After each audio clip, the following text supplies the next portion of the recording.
Are you ready to turn your punch needle stocking front into an actual stocking? I hope you are, because this is the best part. It is so rewarding and so great to actually see it turn into a real tangible stocking. I have to warn you, there's a lot of hand sewing involved, but I did quite a bit of figuring, and the hand sewing is really, it really was the ticket. So I've got my machine turned on, I am ready to go. I hope you're ready. Video 3, stocking creation, let's get started. First up, we get to remove our monk's cloth and punch stocking from our punch board. So whether you have the gripper strip frame or the cheap wooden stretched canvas thing that I used in the beginning, you can cut it off of the frame or just carefully peel it off of your board. Then you're gonna cut around the stocking. Now at the top of the stocking I did about 2 inches, but around the edge I left about 1.5 inch gap of monk's cloth to sew with.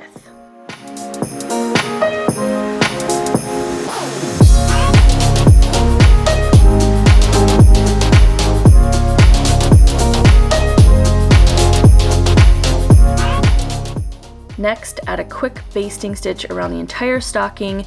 This really helps reduce the monk's cloth from fraying as you're working with it.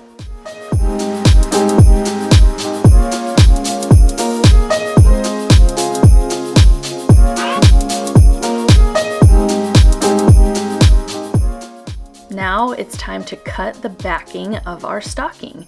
So it's easiest to do this by pressing your stocking flat against what you're using. Here I've got my flannel, but the stocking wants to pop up on you, so I used a couple bottles of liquid starch to hold the stocking down while I traced and cut.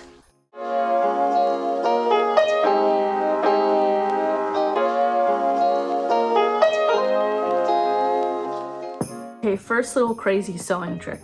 So I mean immediately I ran into the problem that the yarn, because remember we're working on the wrong side, the yarn kept getting under my presser foot and I didn't want that to happen. I also, even sewing with my zipper foot on, I could not get as close as I wanted to.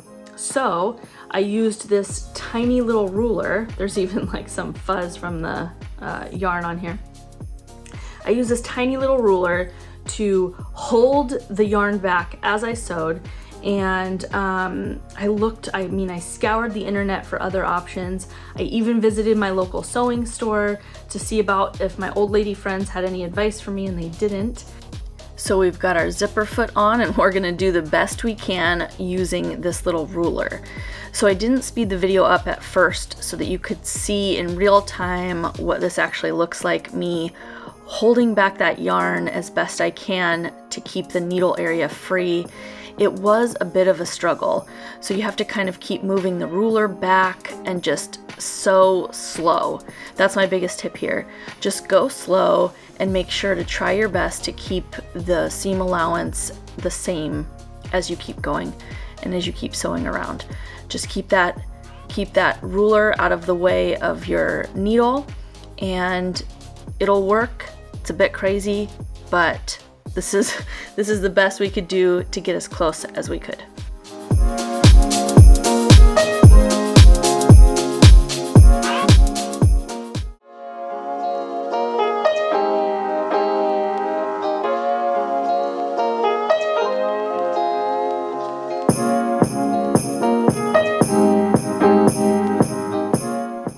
Now we're going to make the flannel lining for the stocking.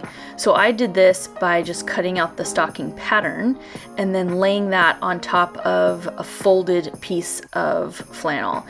So I just traced around the stocking and then cut it out, pretty simple, and then pinned it together just as it was. Now to add that special little Made in 2022 tag, I did this for each stocking right where the snow started on the top of the stocking. So I would line it up on the pattern and then fold the fabric back to see where that snow started, and that is where I would pin my tag.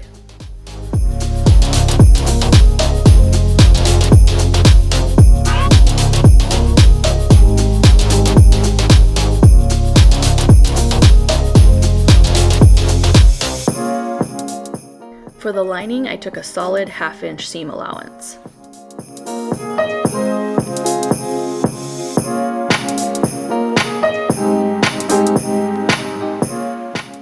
For the stocking lining and the outer stocking, hit both of those fresh seam edges with a pair of pinking shears. Then you get to turn your stocking right side out. This step is so fun.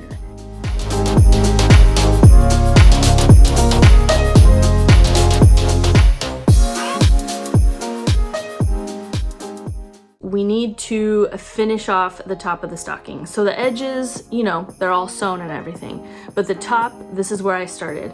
I started by doing a whip stitch. I folded that monk's cloth over, and using a yarn needle and the white yarn, I just stitched up and over all the way across to fully finish the top of the stocking.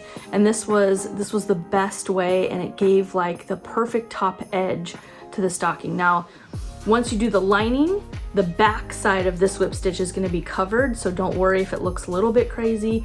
And then if there's pieces of monk's cloth that like come off, like frayed, you can just cut them out or pull them out.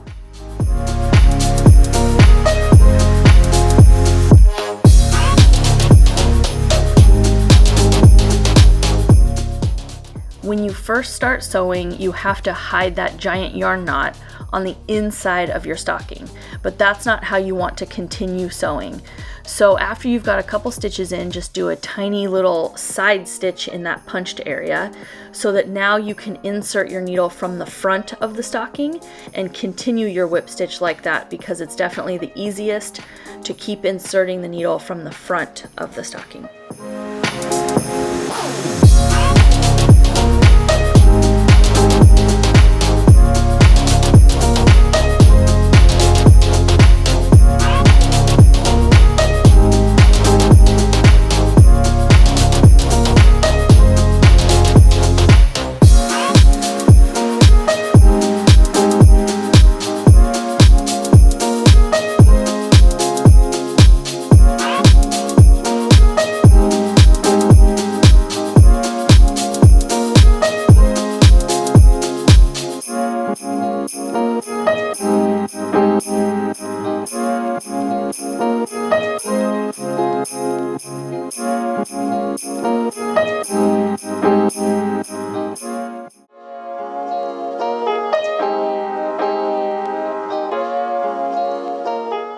Okay, so after everything's sewn, you're gonna see this gap, right? You're gonna see this gap between the flannel and the punched area. It's the raw monk's cloth, which is what I didn't want.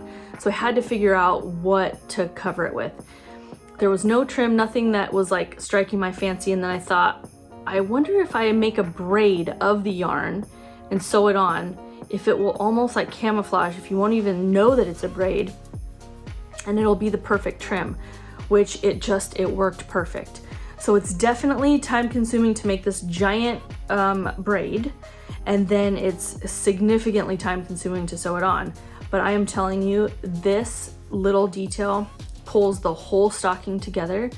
It makes such a huge difference in the overall look, and it's the perfect way to finish off your stocking.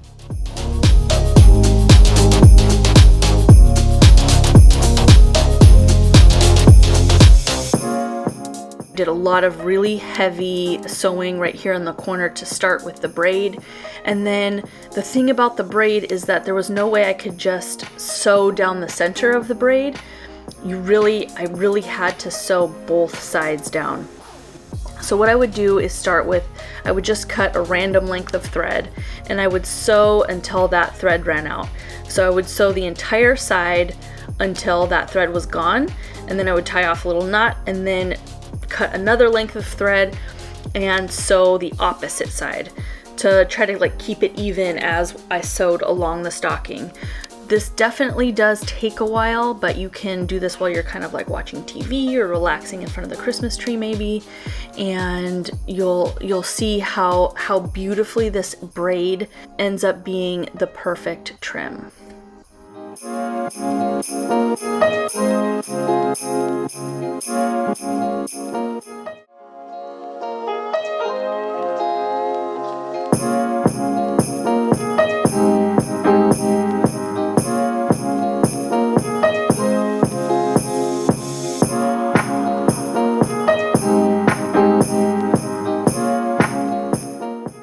definitely is some pushing and pulling involved here in sewing this braid, especially once you have one side sewn.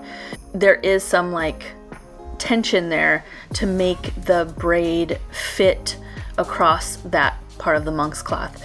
So don't get discouraged if you're feeling like, oh, this is kind of, it almost doesn't fit. Just push that monk's cloth down and pull that thread tight. And if you have to, do a little knot to secure it.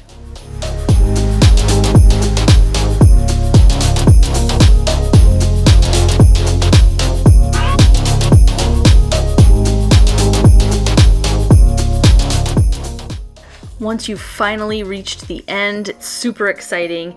And here what I did, I just measured it with my finger like this. I just folded the braid back in on itself and did a bunch of heavy stitching again to finish off and add that little stocking hook.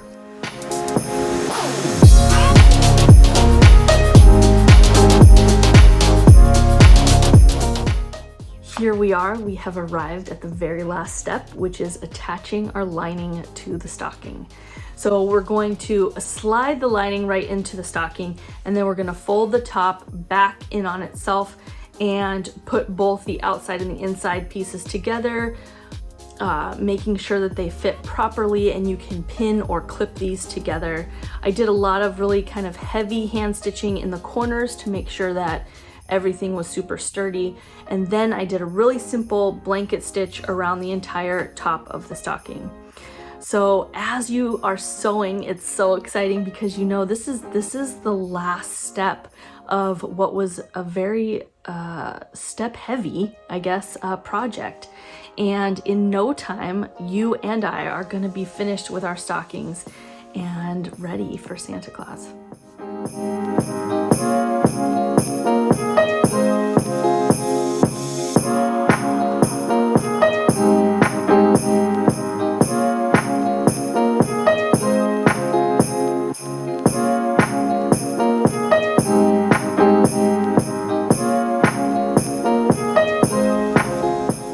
Okay, seamstresses out there, what do you think? How do these look?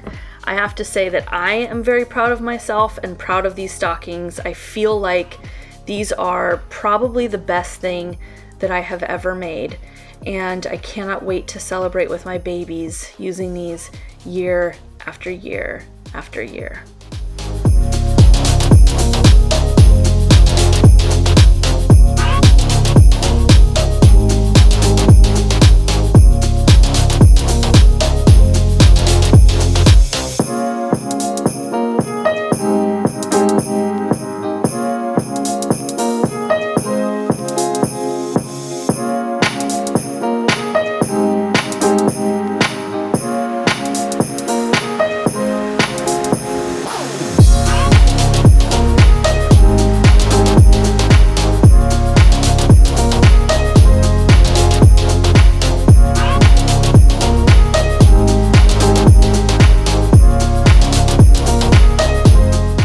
One of my favorite little details is that I made Mama Yeti and Daddy Bigfoot look like they're walking in the same direction because they love each other.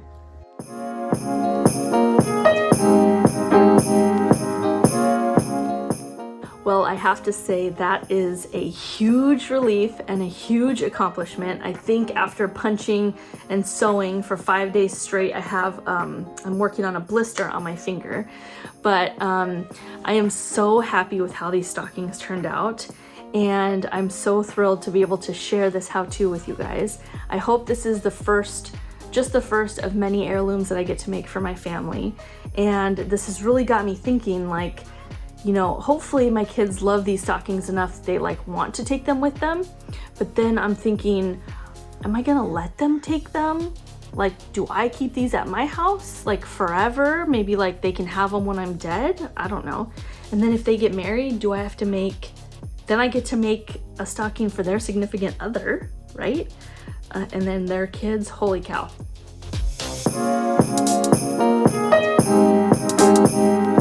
And of course, if you have any questions, please leave them for me in the comment section below. I will do my best to answer them. And there's more links and everything in the description box if you need more info. So YouTube has us out here like begging for likes and ring the bell and blah, blah, blah. So if you're feeling generous, a like or a share would be much appreciated. And I would just like to wish everybody a very happy holidays and happy crafting. And I wish you the best of luck along your punch needle stocking journey.